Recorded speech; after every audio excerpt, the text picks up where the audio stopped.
Assalamualaikum warahmatullahi wabarakatuh. Apa kabar Bapak-bapak dan Ibu sekalian? Alhamdulillah hari ini kita berjumpa kembali untuk memulai video kedua dari rangkaian video tentang personality.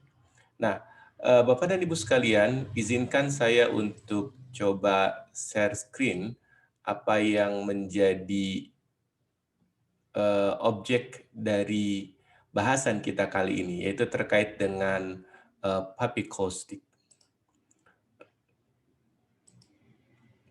Baik, sekarang sudah lebih jelas, kita lihat seperti apa. Nah, kalau kita perhatikan Bapak dan Ibu sekalian, eh, pada bab puppy caustic ini ada sekitar eh, 7 grup utama dalam pembahasan, yaitu mulai dari aspek leadership, ada work direction, ada followership, ada temperamen, ada work style, dan ada social style serta activity. Nah, kalau kita perhatikan, dalam setiap grup ini terbagi dari beberapa bagian utama. Misalkan di aspek leadership itu dibagi menjadi 3 bagian, ada leadership role, ada need to control others, ada ease in decision making. Dalam activity itu ada 2, ada pace, ada figure. Di social nature ada 4, ada need to be noticed, social extension, need to belong to group, serta need for closeness and affection. Sementara ada pada aspek work style, ada 3 hal yang dinilai. Pertama adalah organized type, interest in working with detail, dan theoretical type. Pada grup temperamen itu dibagi menjadi 3, ada need to be forceful, ada emotional restraint, ada serta need for change.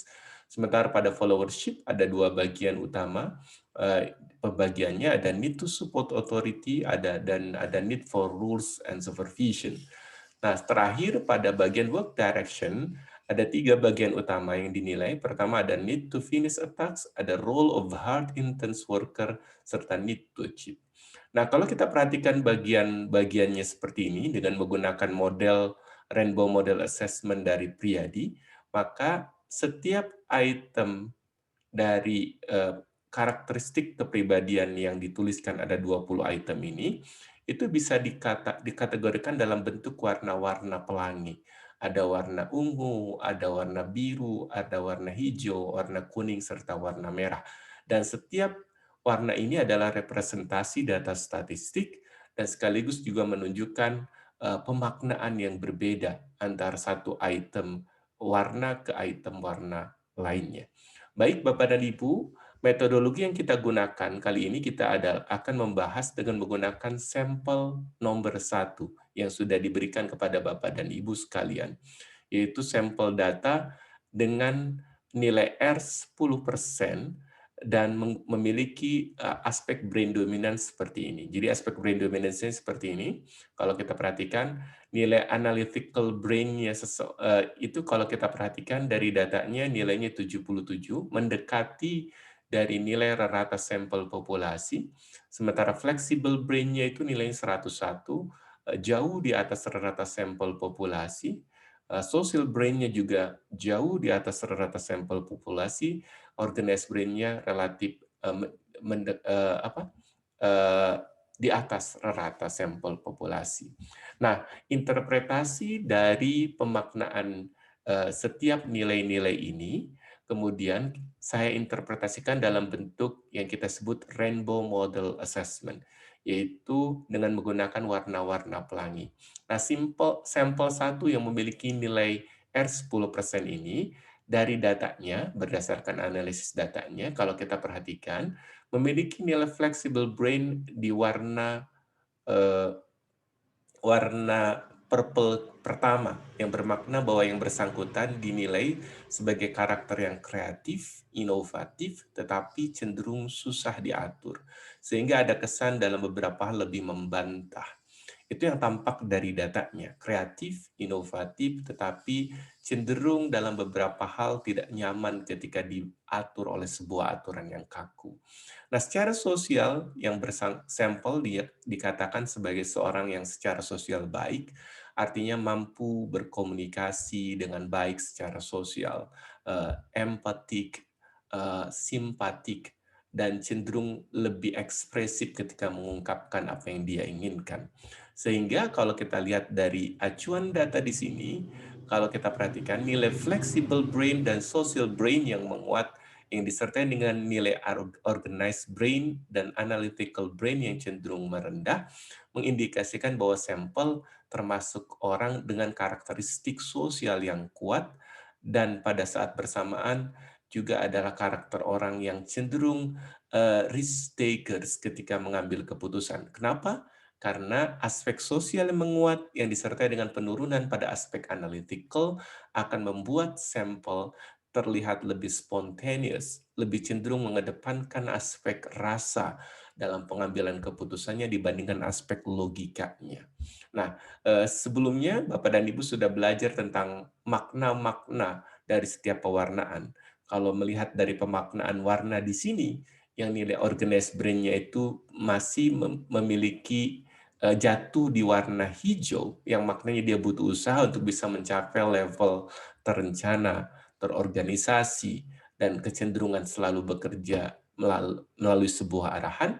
Ada indikasi dari datanya juga kalau kita perhatikan bahwa sampel cenderung dalam beberapa hal cenderung tidak menyukai aturan. Sehingga ada kecenderungan dia lebih senang bekerja kalau dia itu diberi kebebasan. Sehingga ide-idenya itu lebih berkembang pada saat dia dapatkan kebebasan. Pada saat dia tidak terlalu dikukung oleh aturan. Nah, Bapak dan Ibu sekalian, dengan melihat rainbow model dari brain dominance seperti ini, lalu seperti apa sebetulnya hasil dari analisis papikostiknya? Kalau kita perhatikan dari analisis papikostiknya, sebetulnya terlihat konsisten. Konsisten itu dalam bayangan umumnya artinya ajak. Artinya tidak ada pertentangan yang signifikan antara satu item dari brain dominance-nya ke item dari papikostiknya. Kalau kita perhatikan misalkan, tadi saya mengatakan bahwa sampel ini dinilai sebagai karakteristik seorang yang spontaneous, dan terbukti dari datanya kalau kita perhatikan nilai ease in decision making-nya itu terlihat sangat tinggi, yang berindikasi bahwa yang bersangkutan lebih cenderung intuitif, lebih cenderung mengedepankan aspek rasa dibandingkan aspek logika dalam pengambilan keputusannya.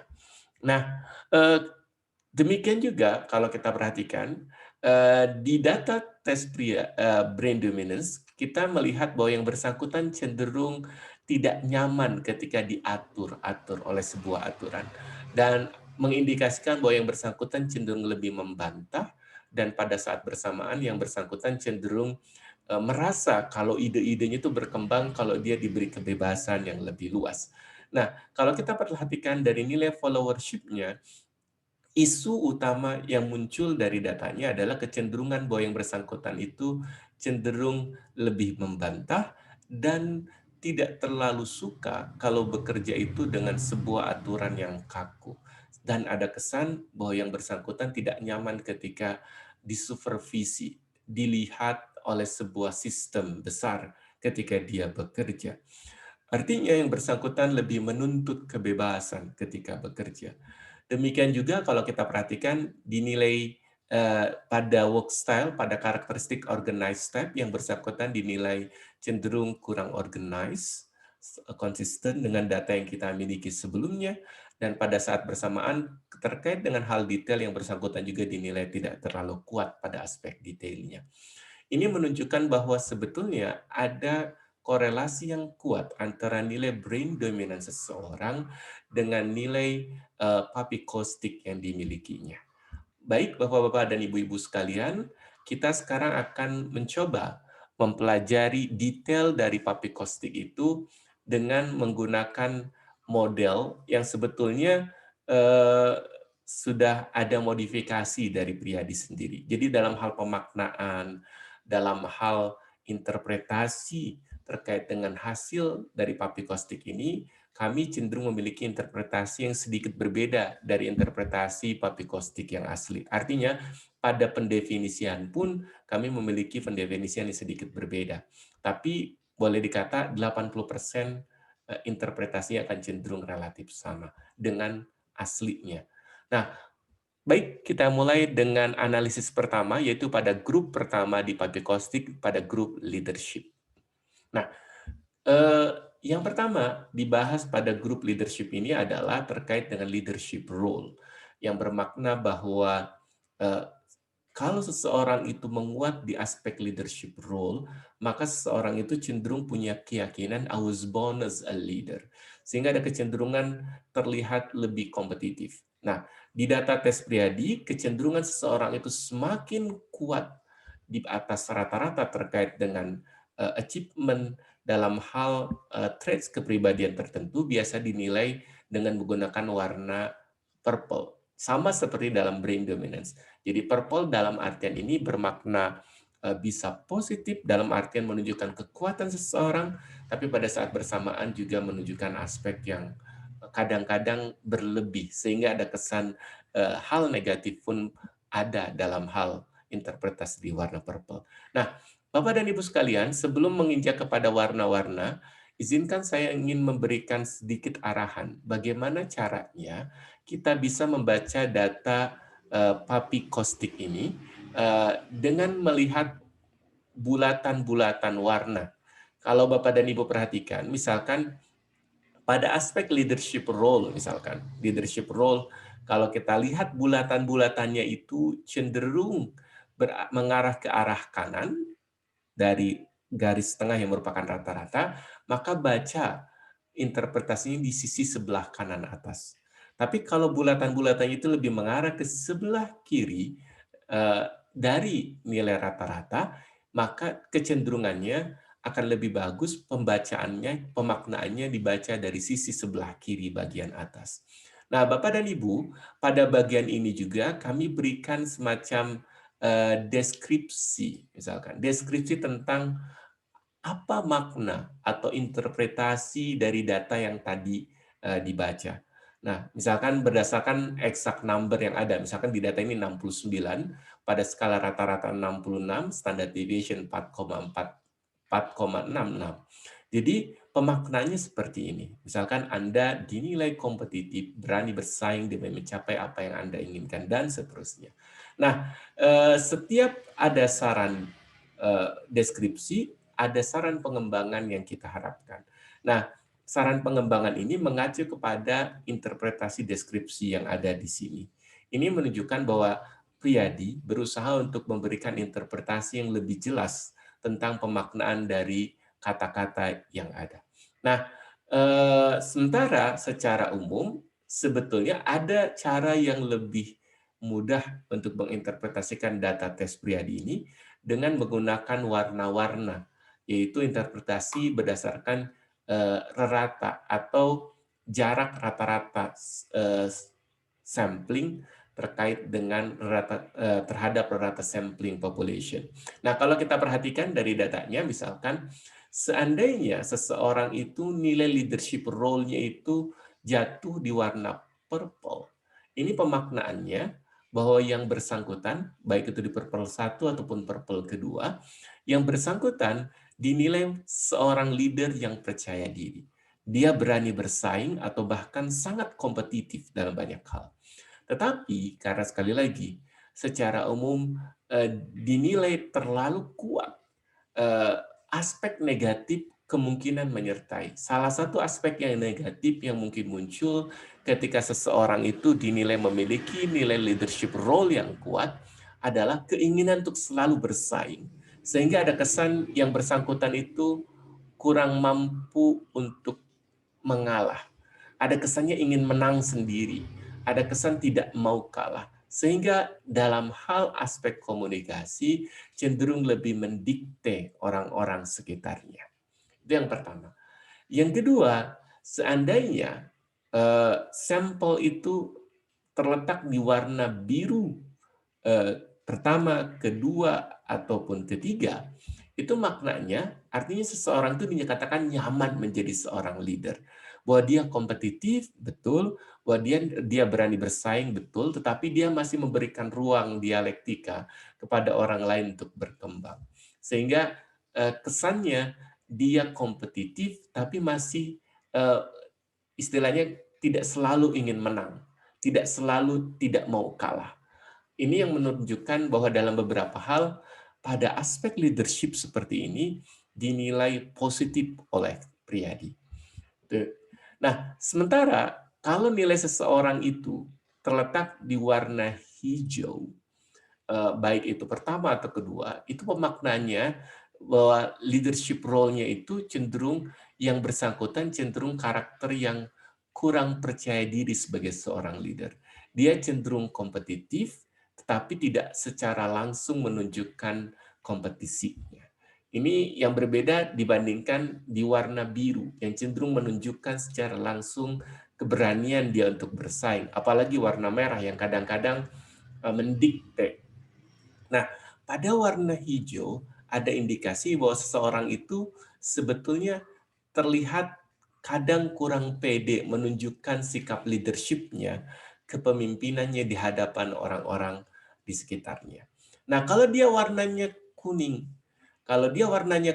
atau bahkan sampai warna merah, ini indikasi bahwa seseorang itu merasa kurang percaya diri sebagai seorang leader, sehingga dia banyak memberikan ruang kepada orang lain untuk memimpin.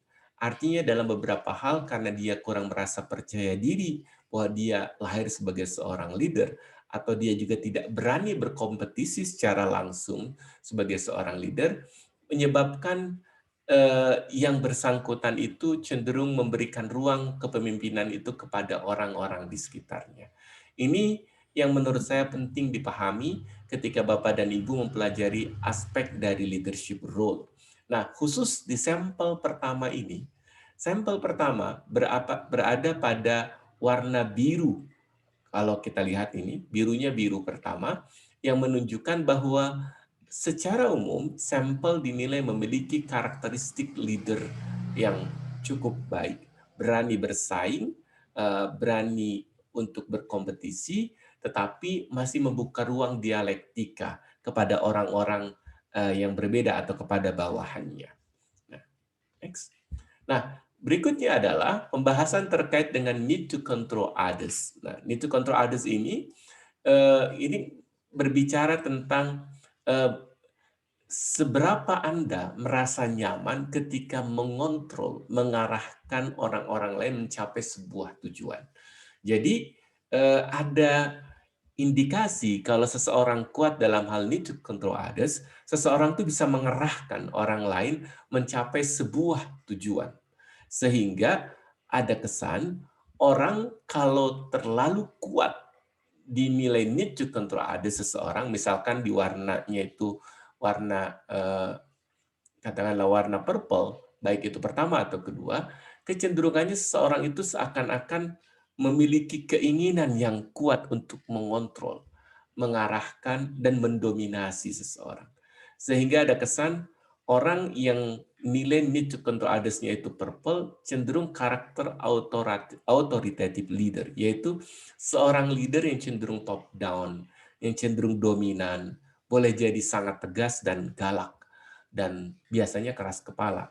Orang kalau dominan biasanya kurang bisa mendengarkan pandangan orang sekitarnya. Jadi pada aspek positifnya, nilai leadership yang kuat akan membuat seseorang itu menjadikan dia itu bekerja on target, selalu memiliki harapan, capaian yang harus dia capai. Tetapi pada aspek negatifnya terkait dengan hubungan antar relationship dengan orang lain, ada kecenderungan yang bersangkutan dinilai tegas, galak, dan keras kepala disebabkan dia kurang membuka ruang dialektika dengan orang-orang sekitarnya. Nah, karakter leader yang kedua yaitu karakter yang saya sebut transformative leader. Biasanya dinilai di data tes Priadi memiliki nilai warna biru, baik itu biru pertama, kedua, atau ketiga, yang bermakna bahwa yang bersangkutan itu tegas, bahwa yang bersangkutan itu nyaman menjadi seorang leader, tetapi dia masih ketika menjadi seorang leader membuka ruang dialektika, membuka ruang diskusi kepada anak buahnya, sehingga anak buahnya cenderung lebih bisa berkembang. Boleh jadi dia tegas, tapi dalam ketegasannya dia cenderung ingin membuka ruang kepada anak buahnya untuk berkembang. Dia memberikan delegasi kepada anak buahnya. Dia memberikan kepercayaan kepada anak buahnya. Dia memberikan ruang kepada anak buahnya untuk berpendapat. Dan ini karakteristik yang saya sebut transformative leader. Nah, yang ketiga, kalau kita perhatikan, yaitu karakter yang kita sebut subtle leader. Subtle leader di sini dibagi menjadi subtle leader pertama dan subtle leader kedua. Di subtle leader pertama, kalau dia berada di level warna hijau di data tes Priadi, itu bermakna bahwa sebagai seorang leader, yang bersangkutan dinilai kurang tegas. Jadi cenderung memimpin biasanya secara kolegial. Kenapa kolegial? Karena orangnya tidak tegas, dia berusaha mendekati orang-orang di sekitarnya ketika memimpin. Dia cenderung memilih orang-orang kepercayaan terdekat yang boleh jadi lebih tegas dari dirinya, yang kemudian bisa memberikan keputusan yang baik bagi timnya. Ini kecenderungannya menunjukkan bahwa, dan sekali lagi, seorang subtle leader cenderung karakter leader yang tidak terlalu kuat, tetapi kekuatannya berada pada kemampuan dia memilih tim terbaik untuk timnya, yaitu sehingga itu yang bisa menutupi kecenderungan utama dari karakteristik leadership yang dia miliki. Nah, boleh jadi karakteristik subtle leader adalah karakter pemimpin yang boleh jadi nggak enakan dan kadang royal. Royal dalam artian bahwa dia cenderung sangat memperhatikan isu-isu atau permasalahan dari bawahannya, sehingga kesannya lebih mudah terenyuh oleh permasalahan kemanusiaan orang-orang di sekitarnya, apalagi itu bawahan dia. Nah, yang kedua, kalau dia terletak di warna kuning pertama, kuning kedua, ataupun di warna merah, ini yang kita sebut sebagai subtle leader, tetapi cenderungnya kurang tegas. Cenderung memimpin secara kolegial juga, gak enakan, ada kecenderungan perbedaan mendasar dibandingkan subtle leader pertama adalah bahwa dia kurang pede saat sendiri, bahwa dia cenderung dependent kepada orang-orang di sekitarnya. Nah, pada kasus sampel pertama, nilai need to control others-nya itu pada level leadership yang menurut kami cukup baik. Artinya yang bersangkutan cenderung bisa mengarahkan, memanage, dan mengontrol orang lain menuju sebuah tujuan. Dari datanya seperti itu, sehingga ada indikasi bahwa yang bersangkutan itu boleh jadi cenderung tegas dan berani untuk dalam tanda kutip membuka ruang diskusi kepada bawahannya. Nah, berikutnya itu dalam hal leadership, ini yang menurut saya menjadi catatan penting, dan saya harus katakan sekali lagi bahwa dalam beberapa bab terkait dengan isu leadership dalam aspek kepribadian, kebanyakan researcher cenderung memisahkan antara leadership role need to control others dengan is in decision making. Kenapa? Karena memang ada kecenderungan perbedaan yang mendasar, bahwa tidak semua leader yang kuat, yang dominan, yang cenderung tegas adalah seorang pengambil keputusan yang cepat. Jadi kecepatan pengambilan keputusan tidak berkorelasi positif secara langsung terkait dengan ketegasan seseorang. Kadang orang yang tegas adalah justru orang yang banyak pertimbangan ketika harus mengambil keputusan. Jadi seperti yang sudah kita bicarakan di data reliability tes Priadi, ada kecenderungan di aspek leadership seorang pemimpin yang tegas atau bahkan dominan justru adalah seorang pemimpin yang cenderung sedikit melambat ketika mengambil keputusan. Jadi maknanya yang bersangkutan ini cenderung tidak ingin dipersalahkan atas keputusan yang dia ambil, sehingga dia cenderung delaying, menunda untuk mengambil keputusan secara serta-merta. Nah, dalam hal pengambilan keputusan, yang menarik adalah kalau seseorang itu dinilai cenderung sangat kuat dalam pengambilan keputusannya, misalkan di warna purple di data tes Priadi, itu berarti bahwa yang bersangkutan itu dinilai berani dan cepat memutuskan. Tetapi ada indikasi karena itu dinilai kecepatan, dinilai yang bersangkutan itu kurang perhitungan dan terkesan spontan. Nah, spontanitas ini yang menjadikan alasan mengapa dalam beberapa hal orang yang cenderung sangat kuat atau sangat cepat dalam pengambilan keputusan justru dianggap sebagai seorang risk takers, seorang pengambil keputusan yang dalam beberapa hal cenderung boleh jadi mengambil keputusan yang tidak tepat dalam beberapa hal. Nah, kecenderungan kedua ketika seorang berada di level warna purple yaitu bahwa seorang itu lebih mengedepankan akal rasanya dibandingkan akal pikirannya. Artinya emosi ketika dia mengambil keputusan berperan lebih depan atau lebih terlihat lebih mempengaruhi yang bersangkutan dibandingkan pada aspek logikanya.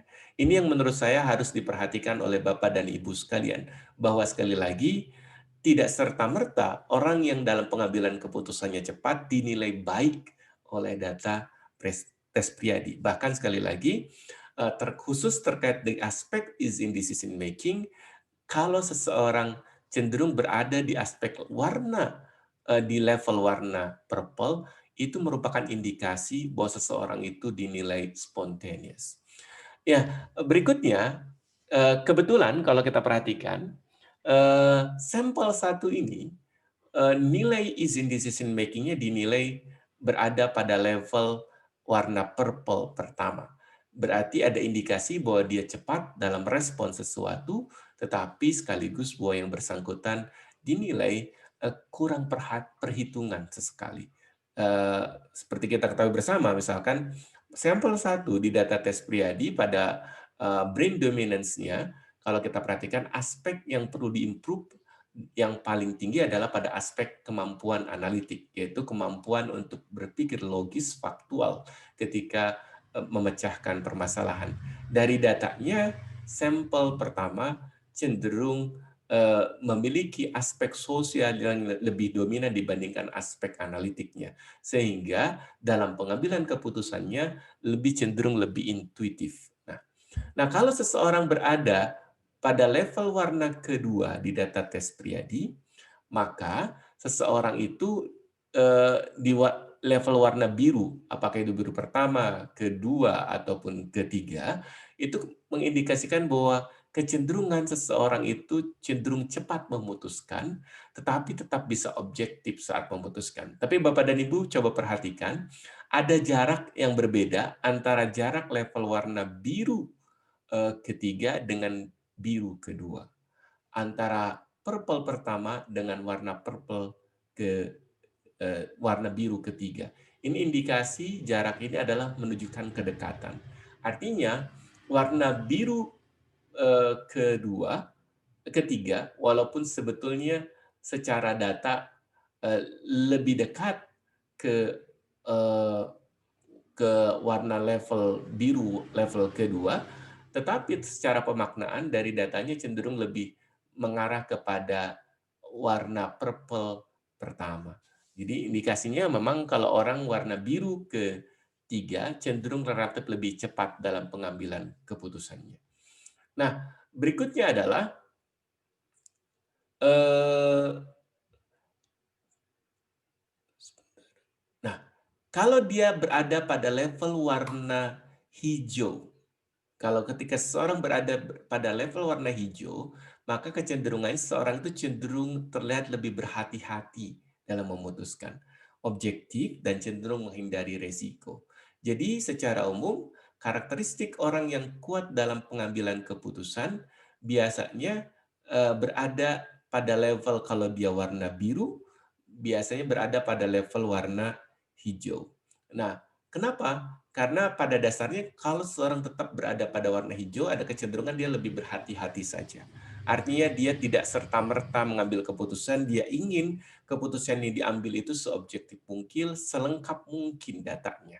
Sehingga ada kesan memang dia cenderung menghindari resiko. Nah, seandainya seseorang itu berada pada level warna kuning baik itu yang pertama ataupun kedua ataupun warna merah, maka pemaknaannya bahwa yang bersangkutan dinilai sebagai karakter yang cenderung berhati-hati dalam memutuskan, objektif betul, dan ingin menghindari resiko. Tetapi yang menarik adalah sebagian besar orang yang cenderung berhati-hati dalam pengambilan keputusan justru adalah orang yang secara leadership dinilai kuat. Ini mengindikasikan bahwa sebetulnya kendala utamanya itu bukan pada aspek logis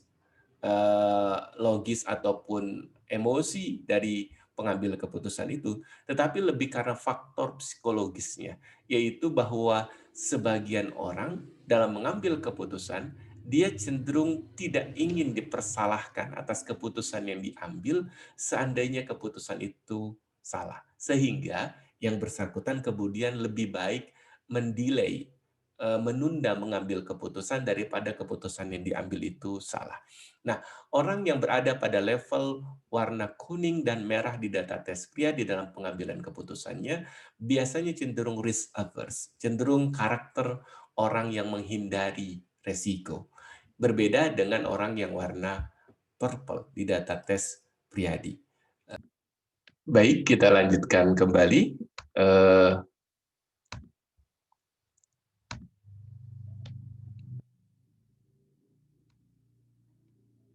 Sekali lagi, kalau tadi kita sudah berbicara tentang satu aspek terkait dengan data di data tes Priadi, terkait di aspek leadership, yaitu kita bicara tentang 3 hal, leadership role, need to control others, satu lagi is in decision making. Nah, kalau lihat sekali lagi pada bagian sampel pertama, pada aspek leadership role, kalau kita perhatikan, dia memiliki nilai yang kita anggap cukup baik. Artinya yang bersangkutan termasuk orang yang kompetitif, yang bersangkutan juga cenderung karakter leader yang cenderung tegas ketika dibutuhkan, tetapi dalam hal pengambilan keputusan, karena yang bersangkutan lebih mengedepankan aspek rasa dibandingkan aspek logikanya, kadang dianggap terlalu spontan. Ini yang menjadi isu utama dari data sampel pertama. Nah, sekarang kita akan memasuki pembahasan yang kedua pada grup di Papi Kostik, yaitu work style. Yaitu ada 3 bahasan yang akan dibicarakan. Yang pertama adalah organized style, yang kedua interest in working with details, serta yang ketiga adalah theoretical type. Kita lihat satu persatu. Nah, kalau kita perhatikan dari datanya, terkait dengan organized type, kalau kita perhatikan di datanya, sampel pertama ini cenderung berada pada level di organized type, di level warna kuning, kalau kita perhatikan. Jadi, ada indikasi bahwa yang bersangkutan, karena dia warna kuning, saya bisa membacanya menggunakan bagan di sebelah kiri atas, yaitu bahwa yang bersangkutan cenderung kurang tertib, lebih fleksibel, memang adaptif, dalam beberapa hal cenderung kurang terorganisasi. Itu pemaknaan secara letter luck-nya.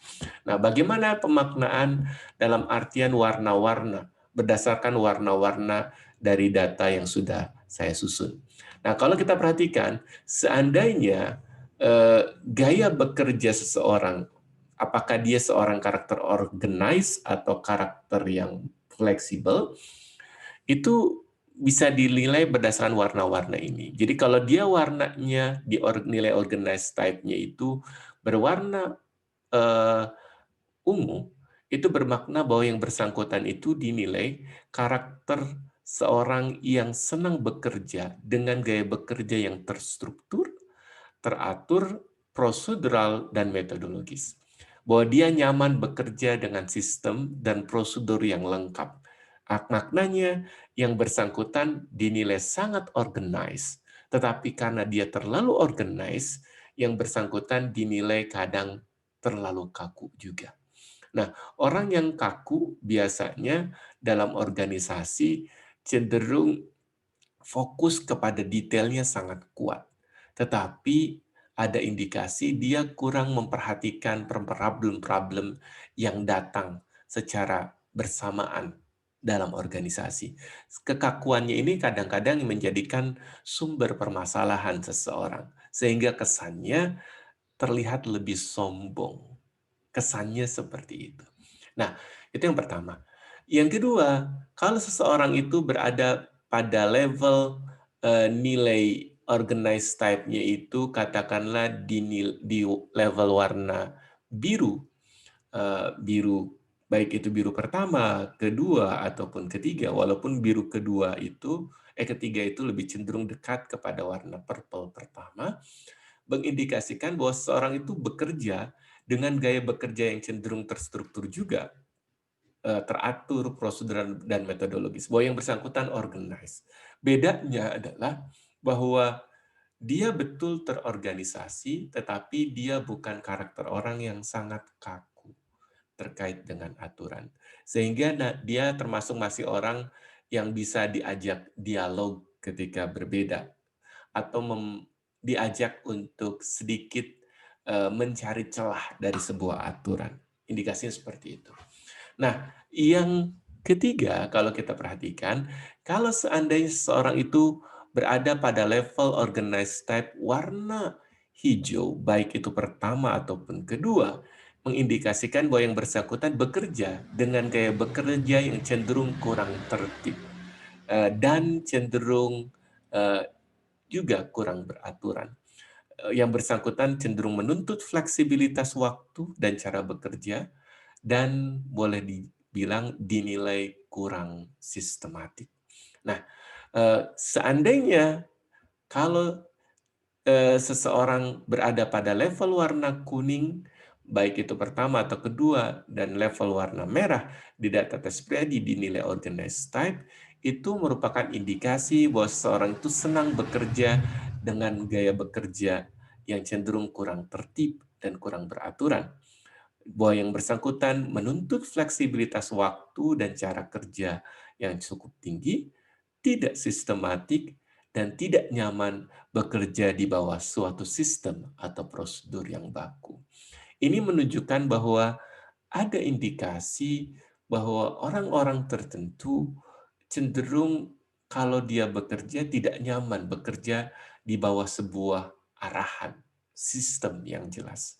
Dia cenderung menuntut fleksibilitas terkait dengan waktu, terkait dengan cara bagaimana dia mengerjakan sesuatu. Sehingga terkesan bagi sebagian orang dinilai kurang tertib. Nah, sampel pertama sekali lagi berada pada level organized type, level warna kuning, sehingga ada kesan yang bersangkutan cenderung menuntut kepada lingkungannya itu atau kepada tempat dia bekerja fleksibilitas terkait dengan waktu dan cara bagaimana dia bekerja. Sehingga tak heran bagi sebagian orang yang bersangkutan dinilai cenderung kurang tertib atau kurang sistematik.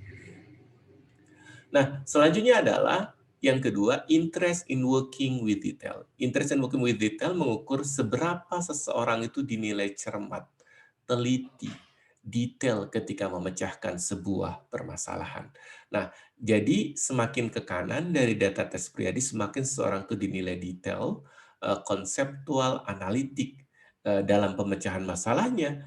Nah, semakin ke kiri, semakin seseorang itu dinilai dia itu cenderung agak ceroboh, kurang cermat, atau lebih suka melihat permasalahan pada perspektif besarnya saja, bukan pada perspektif detailnya. Nah, kalau kita perhatikan dari datanya, eh, eh, kalau seseorang itu berada di warna purple di data tes pribadi, pada nilai interest in working with detail, maka seseorang itu cenderung akan berlama-lama dengan suatu aspek detail sebuah pekerjaan. Bahwa dia terlihat lebih teliti, sensitif terkait dengan kesalahan kecil yang mungkin dilakukan oleh orang lain. Dalam beberapa kasus terkait dengan hubungan antara pribadi, karena yang bersangkutan itu sangat detail, sensitif terhadap hal-hal kecil yang sebetulnya bagi orang lain itu biasa-biasa saja, ada kesan yang bersangkutan dinilai ribet atau mengarah kepada hal-hal yang sebetulnya boleh dikatakanlah jelimet gitu. Intinya seperti itu. Nah, ini menunjukkan bahwa detail itu baik. Eh, bahwa kita bekerja teliti itu baik.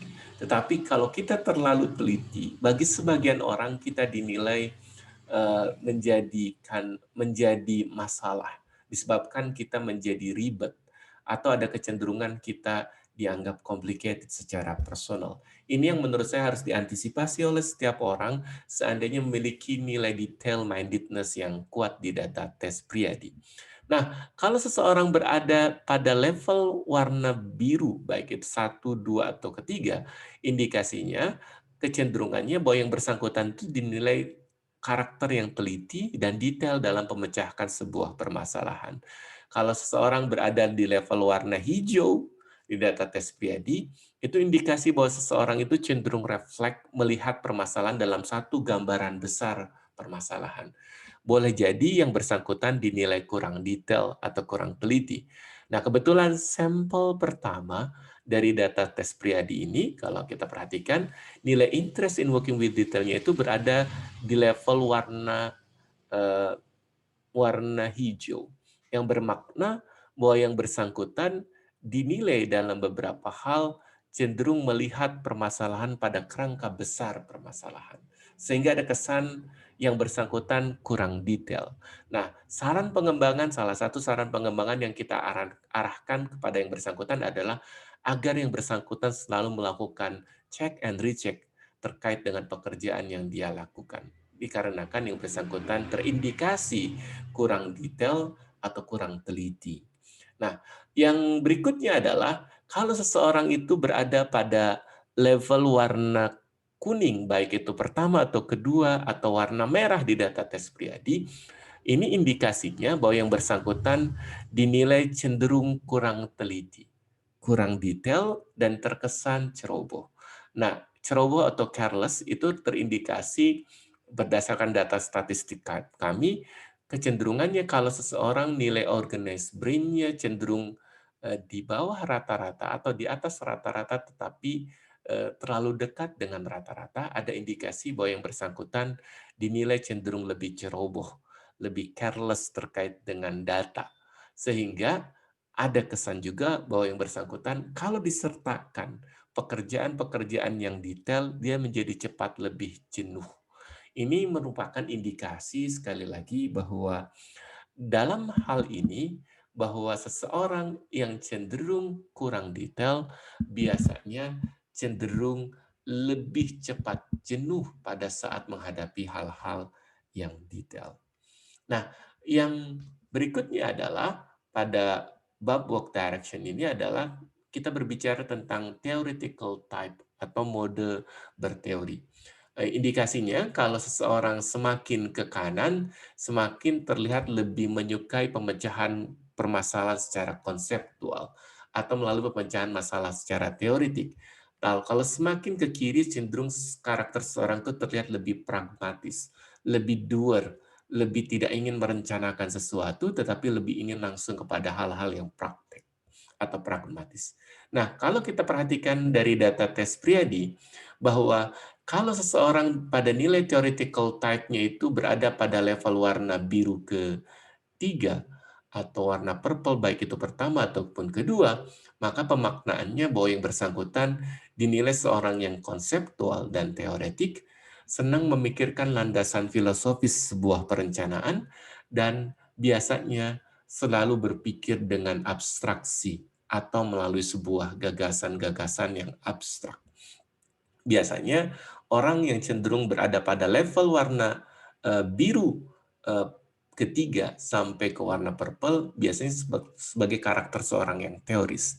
Nah, kalau seseorang berada pada level warna biru kedua, biru pertama dan warna warna katakanlah warna hijau kedua, ini indikasi bahwa seseorang itu cenderung konseptual, teoretik, namun tetap bersikap pragmatis pada saat diperlukan. Jadi indikasinya perbedaannya bahwa di level kedua ini seseorang itu lebih bisa pragmatismenya lebih kuat. Jadi dalam hal praktek dia lebih luwes dalam beberapa hal.